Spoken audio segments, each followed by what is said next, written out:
Hello, everybody. So welcome to our seminar on intergenerational issues in ministry.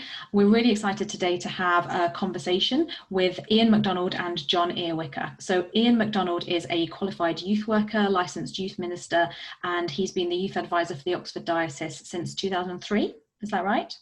Correct. Yes, I've done my homework. And then John Earwicker is a retired member of our congregation at Christ Church, who used to work with the Evangelical Alliance and Youth for Christ, both in Britain and internationally, and is now involved in seniors ministry. So both of you, thank you so much for being here today. Pleasure. Thank you. I know that you are both really passionate about discipleship, so I thought that it would be good to start if you could just say a little bit about what you mean by that. I suppose why it does excite you so much. John, do you want to start? I think this goes back quite a number of years when I was with the Alliance, and we became very aware of the fact that discipleship was hardly on the agenda of the British Church, was a real weakness. And for me, discipleship is about learning what it means to live and walk with Jesus. And the problem, I think, for us is that we've talked about when you become a Christian, you do a 10-week discipleship course and that's it. In my experience of many churches, home groups, life groups, whatever you call them, often are about cramming people with information from the Bible and praying for each other's bunions. And that's not the real matter of dealing with the kind of things that crop up in life. And we often wear our masks and put up barriers to sharing the reality of life. And I think discipleship is about sharing our stories, learning to walk together. So for me, that's why it's really important and exciting. Thanks, John, on picking up on that. One of my favorite definitions of discipleship is the process of becoming more fully human, more fully the human that God made us to be. And that will involve a journey of vulnerability, courage, learning, putting our ego to one side, discovering all that Christ does in and through us. My experience as a young Christian was people would tell me a lot about what Christians believed and what Christians should know, but it was hard work to find how this worked and to find the real tools of journeying in faith, loving your neighbor, loving your enemy, forgiving, practicing joy, all of those things. The NHS has a little phrase that they've learned the hard way, which knowledge does not equal behaviour. And it seems to me that the church's response to discipleship has often been imbuing more knowledge. So I'm passionate about induction rather than instruction and walking with others that we may journey and learn and grow with them in working out the way of Jesus together. Wonderful. I suppose from that then, one of the questions is around what does that look like in a church which, as I think most churches do, has a congregation that spans, the age range. I know definitely with our church, we've got tiny babies and we've got people all the way up into their 90s, maybe even older. But what are some of how do we do that in a church like that? I suppose to start with, what are some of the challenges of doing that when you've got people who have just, span the age range and potentially have such different needs and are at such different parts of that journey? Wow. Challenge or opportunity? I think it's a challenge in that we've developed some set ways of doing church where the Sunday morning service, so much of the load bearing of everything is placed on that. We are a body of people making sense of the way of Jesus, being community, who happen also to have a worship service. So I think when it all has to be invested in one service, that becomes really problematic. But there's things that we can do regardless. But much more, it's an opportunity. One of the problems with all the emphasis being on attendance and service is we talk community, but we really produce proximity. And so how do we share stories? How do we do stuff as Christians together? How do we experience the practices of prayer, silence, joy, celebration, lamentation together and be part of that together? So for me, it's challenges and opportunities. John, what would your thoughts be? I think, Ian, you and I have a slight sort of difference here. I find the context of worship is a real challenge in terms of intergenerational working, because each generation loves to worship in its heart language, and heart language is a critical issue, and I don't resent a younger generation than me singing songs that I find impossible to sing. But that's a challenge. It's much more about finding contexts which may not necessarily be worshipping contexts, but might be more about serving contexts where we can get together and reach out in the name of Christ to a community, to a group of people.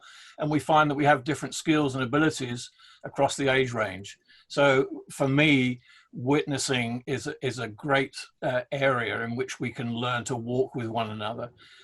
And, you know, we pray together before we do that outreach, but we're not singing songs that are very different generationally. We're going out and caring for people and using each other's gifts and skills.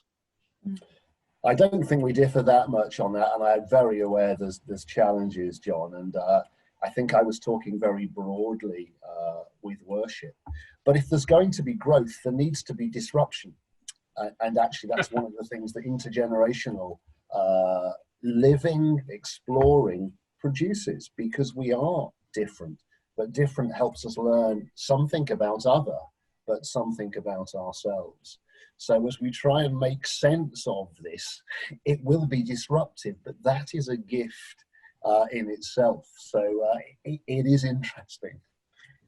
We had a great example recently. We've just been running an event at Christchurch that we've done for a number of years, a summer kind of activity, like a seniors holiday week, if you like. And the impossibility of actually getting everyone together has made us have to pray and think hard about how to deal with that. One of the things we've done, besides visiting people on their doorstep, was to put together some TV programs. And the challenge there was how seniors who are not used to Zoom and YouTube and all that kind of stuff, how were they going to access it? And God gave us the idea of asking some younger folks in our church to become tech buddies. And that's created some unlikely friendships and relationships between people. And I think that's been phenomenal to see the way in which one generation has helped another to get onto technology that they need for their future life in coming years. And it's been a beautiful thing to see those kind of friendships and relationships being built that wouldn't naturally, easily, by turning up to a church service, take place. And I think there needs to be some intentionality about that. So how do we start that process happening of different generations getting to know each other? One church we worked with realized how little the generations knew each other. And so they decided it really had to start with investing in facilitating those relationships.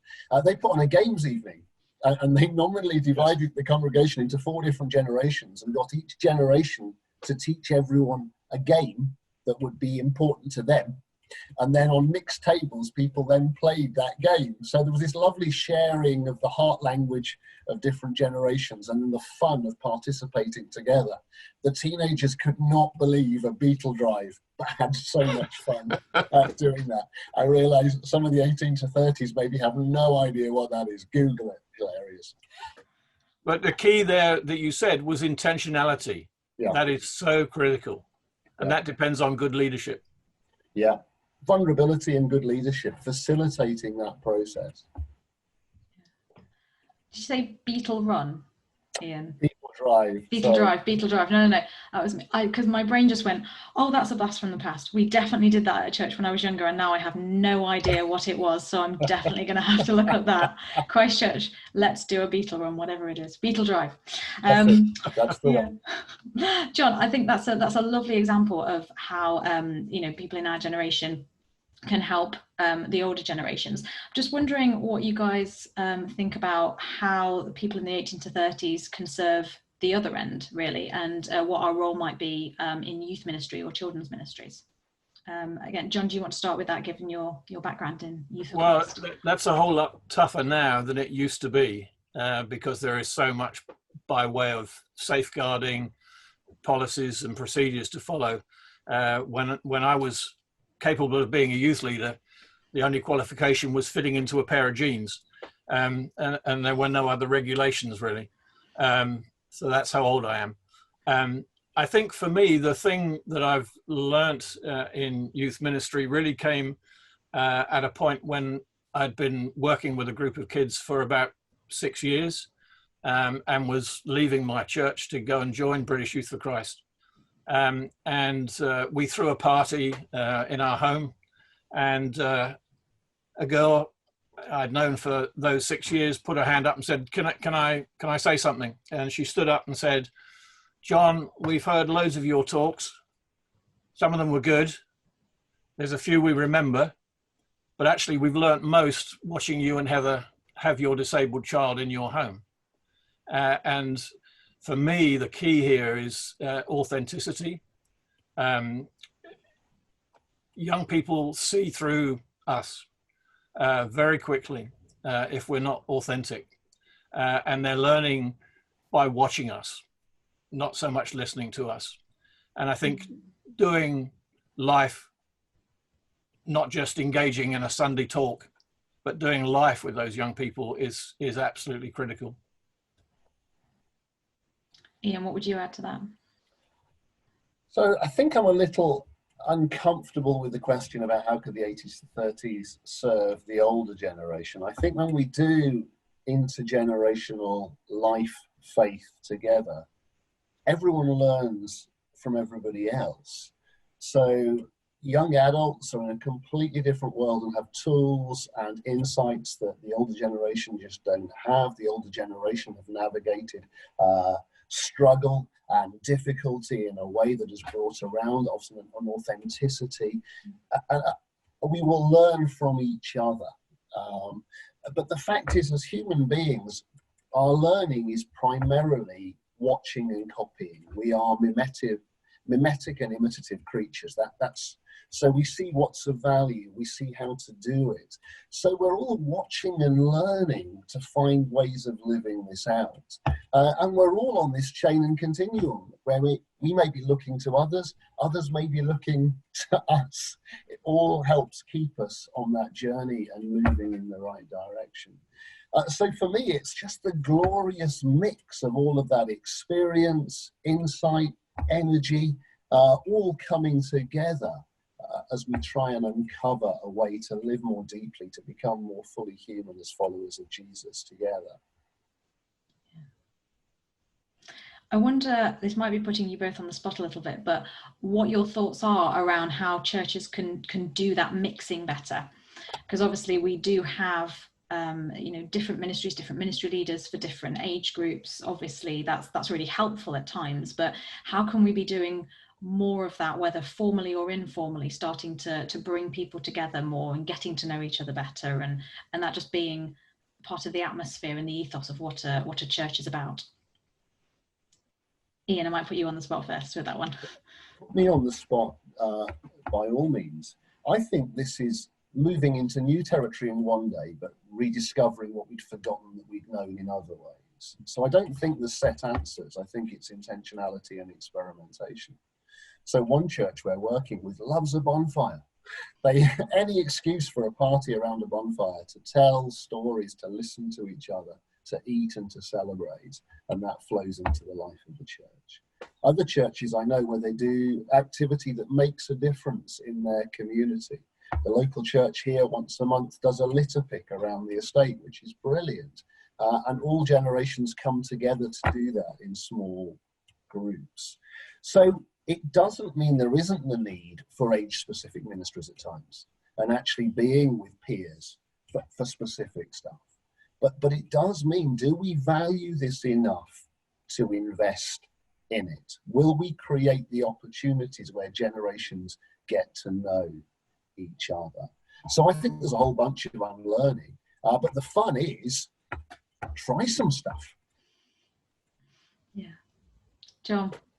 Well, I think the big challenge is that this might actually mean cancelling out some other things that we regard as essential to church life, because everyone is incredibly busy. amazingly busy. And I think in Christchurch, we've had some attempts at doing cross-generational and intergenerational, but actually persuading people it's important enough to turn up can be a significant challenge, because there's so many other things that you can be doing in church and elsewhere. So I think that's, for me, that's the big challenge. And I think Ian's absolutely right that leadership has to be completely intentional and deliberate about this, and actually decide to cut some things in order to prioritize this if they feel it's really important. There's a deep wisdom sometimes to living with the question, not leaping to the answers. And I think we should be asking ourselves some serious questions. So if we are serious about discipleship, the sermon is probably not the best way to help people to grow and develop, because it is filling up the left brain with more information. So there are some things where we need to step back, live with the questions, and notice where our assumptions hold us captive, and where there are different ways of doing things. I think John is deeply wise to say it's about what do we give up as well as what do we embrace. So we do need a process of saying, what are we about? What do we notice? What do we learn through lockdown and beyond about what's important? And one of the interesting things is that churches that were very heavy on program have struggled through the lockdown and beyond, because with the inability to run a program meant that people were not coming or connecting or engaging with any online stuff. The churches that prioritized relationship remained connected and were able to do and develop things through this crisis. So perhaps we've rediscovered the vital importance of relationship, and the relationship is wider than just people our age like us. Maybe this is a great opportunity for some rethinking. Really struck by that, because I'm a life group leader, and I was just thinking that, and what John was saying earlier about life group can be a place as well to just cram your brain with more information, that it's very easy to get stuck in the same way of doing things, isn't it? And when you are busy in other areas, I know as a life group leader that it's very easy to think, what could we do next term? Oh, well, that's easy, and that's all, the resources are already there, or that's similar to what we've done before, let's keep. But me and a friend set up a new life group, I think last year, and it was one of these moments where we did have to just stop and say, this is a choice. We don't have to choose whether we carry on doing things the same way or whether we do things differently. Similarly to this pandemic situation, we are going to have to think coming out of this, aren't we? We've been forced to try some things in different ways, and it's a moment of being intentional and choosing how to do that. So I wonder whether you both would have some tips for life group leaders, or maybe for people who are in a life group who might want to suggest something different in their own life groups, about how we could use those spaces to grow more in discipleship. Maybe examples of when you have seen it done well in your own lives or involved in ministries. John, I'll come to you first for that one. Yeah, I mean, there was a time at Christchurch when I was responsible for life groups, and one of the things we tried to encourage life groups to look at was reaching out as a group into their local community. And so one group really took that very seriously and saw that there were some gardens in their community that weren't being very well looked after, and discovered that was because there were elderly people who just didn't have the energy anymore to look after their garden space. And so the life group went and did that for that person. And then that builds a relationship with that person. They get to know them, their needs, can pray for them and so on. But actually, rather than just sitting around at home looking into their Bible and then not doing anything together about it, it was actually putting into practice what they were seeing.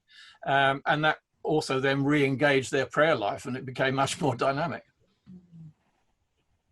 That's a great story. So I think it's really important if we have life groups. I mean, I'd be a big fan of those not being single sex or a single age, to mix that up and do life together. There needs to be that disruption. For me, life groups need to have spiritual practice. What are we doing that leads to a deeper encounter with God, ourselves, and others? and needs to be making a difference? What's the activity that we collectively do that makes a difference in the community that we find ourselves? And then story and scripture coming together. How do we tell the stories of where we've seen God at work, what we're experiencing in our lives? How does the Bible become a story conversation with those stories? One of the practices we use in the diocese a lot is what we call dwelling in the Word, which is an ancient practice, really, Lectio Divina, divine reading. But it's for a group to read a passage together and to see what stands out or what strikes them, what actually resonates with where they are or what God might be saying. And then, in twos, to listen deeply to each other about what you've seen or heard or experienced. That's what changes it from Lectio, I think, to dwelling, is we're learning to listening to God, and then we're learning to listen to each other. And then the thing that's fantastic is whoever's been hearing the story then needs to tell somebody else. So it really helps our listening muscles. And we've seen that as a huge piece of wonderful disruption. It's broken down barriers, it's created a vulnerability and an openness. It's changed the dynamic from intellectual Bible study about who can have the best insight about the Greek translation to where are our stories and this stories intersecting, and what might God be doing or saying.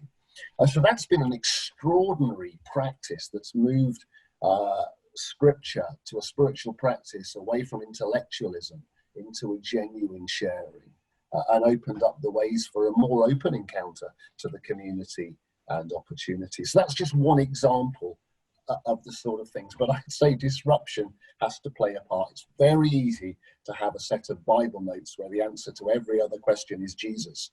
And the questions are really being asked in order to elicit the correct answer, rather than to really have engagement, heart, body, mind, soul, with God and each other. Yeah, wonderful. We have a bit of a joke in part of our church anyway, that the answer to every question is Jesus, and if the answer to it isn't Jesus, then it's Roland, who works for our church, or used to be the church warden, and just knows everything else. But yeah, I think my most frustrating experiences of Bible study have been questions that don't require, and it's not just about any more intellectual exploration, but exploration on some sort of level that, like you say, that questions it. I don't want to leave a room feeling like I know just as much as when I came in. That's, you know, I've been made to think about something a little bit differently. And I suppose that, yeah, the more homogenous your group in any way, the more you're going to get similar views and opinions, and so the way of getting that disruption is to look outside the group. That even, I suppose, if you start with a very diverse group, if you only remain in that group, you will start missing out on other experiences. How do we know when we've got too comfortable? How do we know when we need that disruption, or should we just always be seeking it? Ian, I'm going to come to you for that one. Well, I generally find if you're engaging with teenagers, and then you create the environment of trust, they are very good at speaking truth and saying, what are we doing? Why are we doing this? Not in a nasty way, in a loving, helpful way, if we can receive that. So I think the more we have difference, the more there will be that disruption. I think we need to be open to that noticing when we're a little bit comfortable. So it is the questions we asked ourselves. But I think it's also about articulating what's the point of life group. So there's a lot, you know, have we wrestled together with why it is that we meet? Is there a sort of statement about why this matters, what we do, and why we do it? Because that will be a great conversational partner. Because when we discovered that we've got together for tea and biscuits or whatever, and we've gone through an intellectual Bible study and we've gone away from that unchanged, and it's been the same pattern all term, then that document forms a, ouch, we didn't really do that, did we? John? Well, I think Ian's much better at that question than I'm going to be. But recently someone who's much younger than me asked my help to find somewhere that they could organise a meal for people of their age. And so I said, well, okay, I'm prepared to help you find somewhere, but you've got to let older people in as well. And so I managed to get myself invited and lots of other people of my age. And actually that was a great evening. And it wasn't around a Bible study at all, but actually you end up telling stories. And so there was a couple there, much younger than my wife and I, and we shared how many years ago she became a Christian when we were on holiday, when she wasn't a person of faith, and how she came to faith. And they were amazed at the story. I mean, we've always been amazed by it, but they were amazed too, and they found it so encouraging. And it's just finding spaces to share those stories that I think is so important. Yeah, I really struggle with how we manufacture those situations, but we've got to find ways to give people space to meet other people from different generations, and share our stories in life and how God showed up for us, because it is so encouraging and it builds faith. And we have been so left-brain intellectual that we have become very poor at story. Even what we call story is a chronological narrative, which is mainly about the facts rather than the emotions, the human connection and things. In my spare time, I'm a stand-up comedian, and I just love that the playfulness of story dialogue in a comedy setting. And I think there is much that we need to learn and regain about story. I think life group, intentional storytelling, and we can set themes around that. Where have you seen God at work this week? How have we changed this term? What's hope look like for us at the moment? Even by changing the questions, we can move into a story place where deeper things come to the fore. I wonder whether either of you have experiences that you'd be willing to share of when maybe you've personally really benefited from being in a more diverse group. Well, I certainly think as a young Christian, I was really glad of older people who believed in me and showed an interest in my life, and who did that in a way that meant they kind of sort of covered it up, because they invited me for a meal, and over the meal, you know, they then began to share really important stuff. So again, I think hospitality for me is a really important part of sharing life. I love cooking for people, and so I invite people, and probably I need to invite a wider range of people. Never invited you, Rebekah, so I get that sorted. I will always come around for food. But it's a great way of, you know, what do you do over a dinner? You share your stories, your life stories, and it's so encouraging. I don't know if this answers the question, but I think of so many times my faith's been impacted and challenged just by the privilege of spending time with someone. One particular instance that was a huge shaper to me was an older vicar was giving me a lift somewhere. And I think I was at a stage where I was still learning a lot about faith, but mainly informational. Every time I asked questions, people would just teach me more Bible. They weren't helping me with how we embody, how we live that, how we join those pieces together. And I remember a car overtook and then cut us up really badly, very dangerously. And I would have been on the horn and probably quite vocal in my displeasure. But the simple act of this vicar just breaking, easing off and saying, "Oh dear lady," and it was so loving and it was so gentle, and probably the vicar thought nothing of it. But for me, that was a discipleship changer. I just seen embodied a different way of being that I had never connected with my faith before. And in that moment, that was a huge change for me.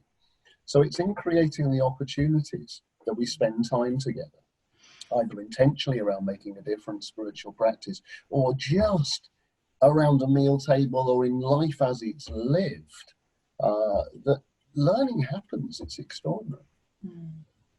It sounds like one of the key messages is we never know when or what we're really importantly going to learn from other people. We can't manufacture authenticity, we can't manufacture those moments, but we can be intentional about setting up and manufacturing the opportunities for those kind of things to happen.